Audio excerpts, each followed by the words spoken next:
let's move on to immigration. You recently visited the southern border and embraced President Biden's recent crackdown on asylum seekers. And that crackdown produced an almost immediate and dramatic decrease in the number of border crossings. And you said you would take it even further.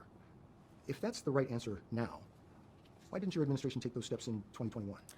So we came into office, and almost hours, Bill, after our inauguration, the first bill we proposed to Congress was to fix our broken immigration system.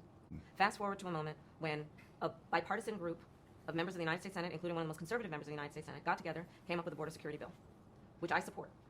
Well, guess what happened? Donald Trump got word that this bill was afoot and could be passed, knowing that it could fix part of the problem, and he wants to run on a problem instead of fixing a problem, so he told his buddies in Congress, kill the bill, don't let it move forward. But Madam Vice President, I've been covering the border for years, and so I know this is not a problem that started with your administration. Correct. But there was an historic flood of undocumented immigrants coming across the border the first 3 years of your administration. As a matter of fact, arrivals quadrupled from the last year of President Trump. Was it a mistake to loosen the immigration policies as much as you did in 2021? So regionally, and actually globally, we have seen this as an issue. And America's obviously not immune from this issue. But the focus has to be, to your point, you've been covering it for years, it's a long-standing problem. And solutions are at hand. And from day one, literally, we have been offering solutions. But that was just this past year. That was just this past year. What I was asking was it a mistake to kind of allow that flood to happen in the first place? I think the policies that we have been proposing are about fixing a problem, not promoting a problem.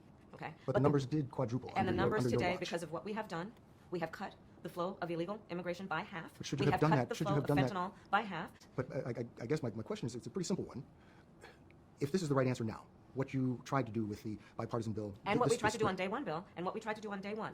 I'm trying to understand how it is that with this emphasis on the border, the numbers of crossings quadrupled under the first 3 years of the Biden-Harris administration. How did that happen? There are a variety of factors that relate to what we have seen globally and what we are not immune from at our own border in terms of what we have seen in terms of surge of immigration and irregular migration. And there are solutions at hand, but we've got to have leaders who are solution-oriented, which we've been and are, and I am going forward, instead of leaders who want to make it a problem they can run on.